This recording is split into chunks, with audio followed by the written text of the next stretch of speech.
Čau lidi, já jsem Zelený tankista, dnes jsem si opět pro vás připravil jsem si pro vás KV Stormwatchu. Dneska to bude takový rychlý update, protože počítám určitě, že bych dneska natočil nějaké další video. Určitě to bude zase s 12 tunou. Jinak tady to vozí Stormwatchu dělo. Průměrné poškození to má, počkejte, já se vám hned podívám, průměrné poškození to má 390 a 175 mm poškození, průbojnost. No, jedeme asi tradičně tamhle se přestřelovat pancíř na pancíř, jinak tady to neoplývá pancířem. To bych radši, ale je to zase mobilní, což znamená, že prostě to dobrý, no, už vedou 1-0. WTF? To ten tak rychle zdechnul, jo. Tak tady 64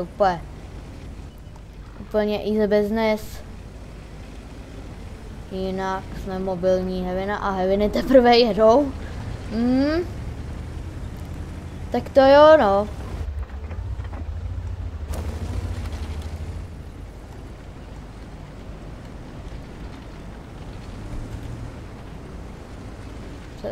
Haleme se, no dobrý den.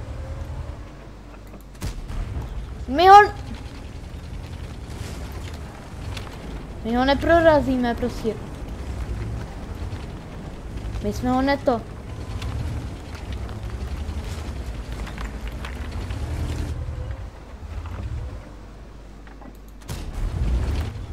Nice, dobrý. Dali jsme mu takový mírně, dali jsme mu pod damage, ale furt jsme mu dali. Ojí, přijíždí na scénu.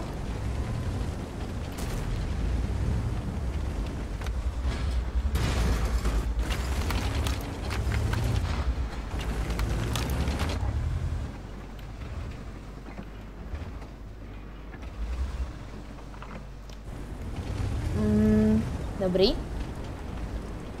Takže tady mírně teďka dostáváme. Dobře.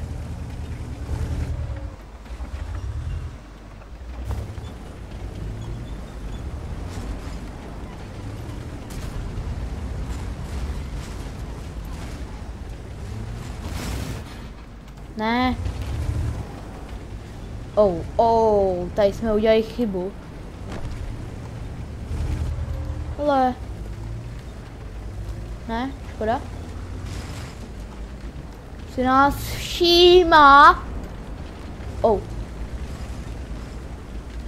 Tady jsme trošku v menším presu. Veka ze zádu nám dává, ale ta asi možná umře.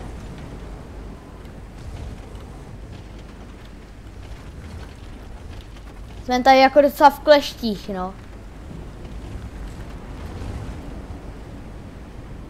My jsme tam píkli, tak kontrolujeme.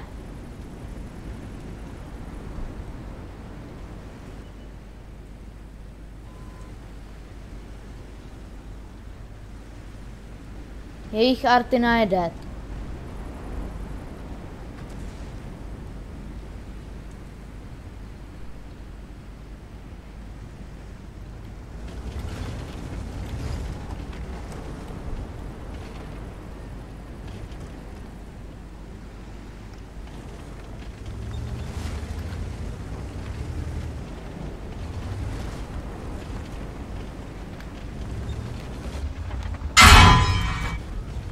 Ježíši Maria.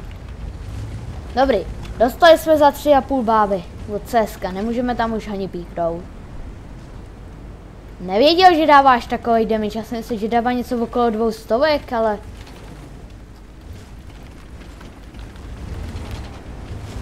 Ne. Jo, teď. Tak teď jsme měli v gatích normálně něco.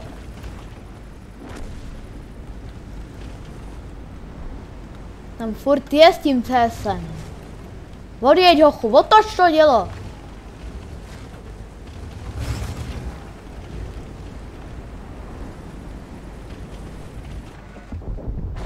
Nashledanou.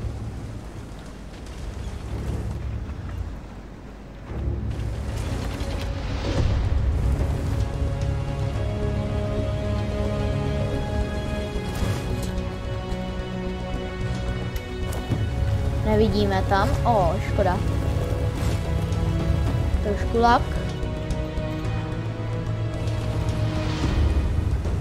Tak pojďme.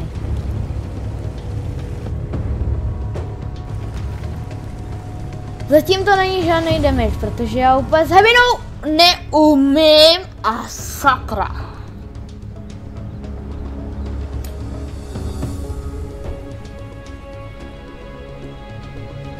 Tam byl ještě s tím super Hellcatem. Dobrý, 50 sežrala. To je dobrý. No. Takže to určitě bude k dnešnímu updateu všecko. Pokud se vám toto video líbilo, tak určitě nezapomeň dát like a odběr. A uvidíme se u dalšího videa, takže zdárec, man.